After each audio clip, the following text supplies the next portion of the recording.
Salut toi! On se retrouve aujourd'hui, nous sommes le 9 décembre et je pars sur une vidéo, en tout cas une thématique beaucoup plus intime que les précédentes puisque je vais te parler d'une passion qui me suit depuis très longtemps, presque aussi longtemps que l'équitation.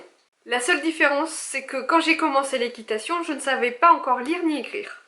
Effectivement, je l'ai un petit peu spoilé dans ma vidéo d'hier en t'annonçant que j'allais te parler donc de mon attrait pour l'écriture. Ok, il y a tout l'aspect lecture, etc. qui m'intéresse aussi, mais vraiment, mon truc, c'est l'écriture, et je vais partager avec toi quelques petites anecdotes à ce propos. La première, c'est la honte intersidérale que m'a mis ma mère lorsque j'étais en 6e. J'avais un prof de français, c'était, si je me souviens bien, mon prof principal.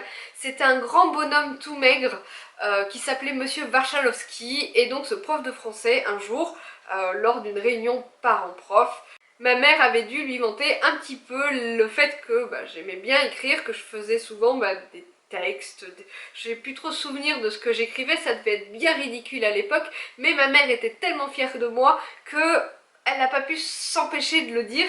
Et après cette réunion parents-prof, je me souviens que mon prof de français m'attendait un petit peu au tournant. Il ne m'a pas réclamé mes textes pour autant, mais un jour, je me souviens, j'ai eu une petite réflexion lors d'une rédaction. Déjà à l'époque, j'aimais beaucoup ça, et il m'avait dit, genre lors de la remise des notes, où j'avais, je pense, eu quand même une bonne note, un petit « ça ne m'étonne pas de toi, vu ce que m'a dit ta mère ». Voilà. Une deuxième anecdote, j'ai déjà écrit des livres et en fait je crois que j'en ai achevé aucun. Je suis l'écrivain, entre guillemets, hein, ne nous emballons pas, au livre inachevé. Si, il y en a un que j'ai fini une fois et c'était quand j'habitais en Angleterre, je me suis mis là-dedans et j'ai commencé à écrire, je crois que j'ai mis 3 mois à l'écrire et qu'il devait faire quelque chose comme 200 ou... ouais, 200 bonnes pages Word. Je sais pas si tu te rends compte, ça fait du 400, à peu près 400 pages en format classique. Donc, je pense que si je devais le relire aujourd'hui, j'aurais un petit peu peur parce que forcément le style d'écriture évolue avec le temps. Et je me souviens que je m'étais dit que j'allais tenter l'idée de le relire un jour. Et quand j'avais commencé, j'avais dit oh, non, c'est pas possible. Je me suis arrêtée genre après un chapitre.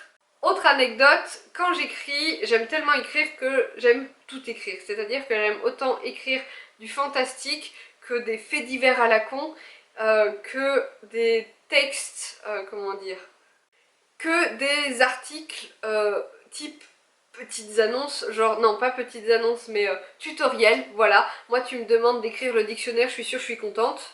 Si bien que je peux autant écrire des nouvelles que des modes d'emploi. Et c'est comme ça qu'il y a 2 ans, j'ai écrit, et pas fini, comme d'habitude, un mode d'emploi sur le matériel d'équitation. Voilà, ouais, j'ai fait ça.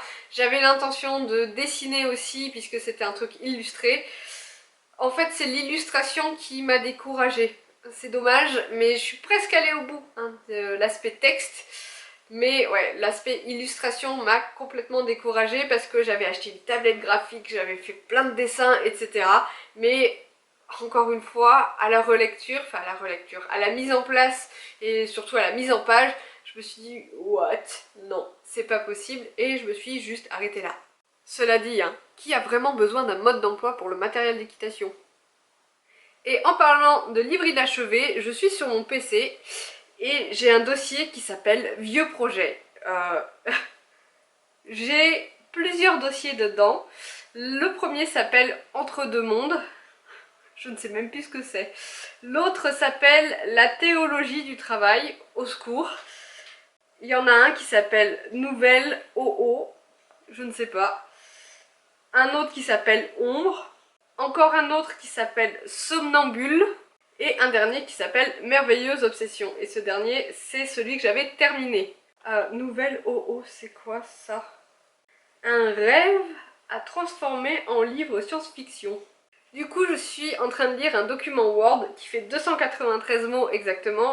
Et de ce que je comprends, j'avais fait un rêve que j'avais fini par mettre par écrit au cas où un jour une idée, une étincelle arrive. Je te lis ce qui est écrit, on va rigoler. Alors, ça dit un autre monde, plusieurs types de tribus, Deux points. Les sédentaires et les nomades. Jusque-là, ça va. Dans une ville au milieu d'un désert où une tribu arrive et les accueille les bras ouverts. Ils fonctionnent par principe de paix, d'entraide, entre les tribus, etc. Les terres n'appartiennent à personne, il y a assez de place pour tout le monde. Ils ont de la chance. La ville est un peu comme les villes des déserts d'Afrique, en pierre jaune au milieu du sable. J'ai l'impression que mon rêve était vachement précis.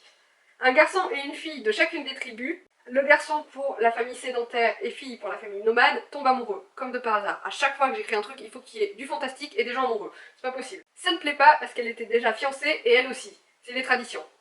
Le grand sage, ou autre nom à donner à ce type de personnage, de la tribu nomade choisit la route selon la volonté des dieux, au secours.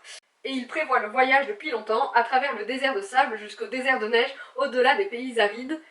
Et il y a une carte. Ok, apparemment la carte c'est quelque chose d'important. Seulement il ordonne aux gens de partir vite car un malheur va s'abattre sur la ville. Le grand sage de la ville lui dit que ce n'est pas possible, qu'il n'ordonnera pas à son peuple de la quitter, qu'ils l'ont construite et qu'il ne laisserait rien la détruire. Les nomades s'en vont, les deux jeunes sont séparés. Le garçon décide de les rattraper en fuguant. Lorsqu'il part depuis la montagne, il voit le mur de sable recouvrir sa ville. Le fameux malheur en question. Alors il traverse les déserts pour les retrouver, le désert de sable, le désert de glace, avec la fameuse carte, et un animal bizarre qui l'accompagne. L'animal bizarre, encore à définir apparemment. Puis il va de l'autre côté de la planète, rien que ça, là où soi-disant il n'y a rien d'autre que du vide et du néant. Il découvre autre chose que les déserts et finit par trouver la tribu nomade. Putain, bah je m'ennuie pas la nuit, hein.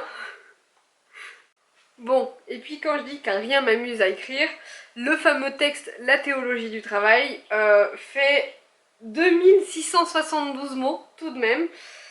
Et puis ça commence par Elysia. Alors ça c'est un peu mon pseudo d'auteur, j'aime pas dire ça, mais... Par Elysia, donc, chercheuse dans la plus grande entreprise de France, Pôle emploi. On a tous en mémoire la fameuse publicité qui passait sur les chaînes publiques. L'artisanat, la plus grande entreprise de France. Toutefois, j'ai mis un bémol à ce joli slogan. En 2011, près de 1 100 000 entreprises du secteur ont été recensées, selon une source INSEE. En août 2012, nous avons plus de 2 millions de demandeurs d'emploi. Chercher un travail, c'est ça mon métier. C'était en 2012. Actualiser sa situation tous les mois sur le site de Pôle emploi, les rendez-vous mensuels et la rencontre de conseillers plus débordés que jamais. Être bénéficiaire ou non des allocations chômage, de l'aide de retour à l'emploi, du RSA, du RMI et d'autres sigles qui nous permettent en fin de mois de ne pas sombrer dans une précarité sociale. Ouh, c'est très joyeux tout ça. On le connaît tous, ce cliché de celui ou celle qui profite de ce système pour faire de ses journées un dodo télé McDo. Moi, je m'en fiche, j'ai pas la télé. On vit aujourd'hui dans une société de consommation, travailler est devenu une nécessité. Manger, se loger, bref, survivre. Mais cela nous permet-il d'exister? C'est dans cette optique que je me suis demandé, et moi, le travail, comment je le vois? C'était il y a 9 ans, parce que... Après, je mets « Appelez-moi Elysia, j'ai 24 ans. Lors des entretiens d'embauche, l'une des premières questions qui me soit posée est celle-ci. Quel a été votre parcours jusqu'ici, vos études, vos précédents emplois? Eh bien, j'ai un bac littéraire, obtenu avec ce que j'appelle la mention rattrapage, et puis c'est tout. Depuis toujours, lorsqu'on me demandait ce que je voulais faire plus tard, je répondais que je voulais travailler avec les chevaux. C'est en me plongeant dans ce projet que j'ai délaissé les bancs d'école. Dis-moi, c'est le temps qu'il m'a fallu pour réaliser que malgré l'amour que j'éprouvais pour mes amis équidés, non, je ne ferai pas ma vie les pieds dans le crottin et les cheveux emmêlés dans la paille. Une fois cette belle utopie dissipée, de nouveau, on m'a demandé « Et donc, qu'est-ce que tu veux faire plus tard ?»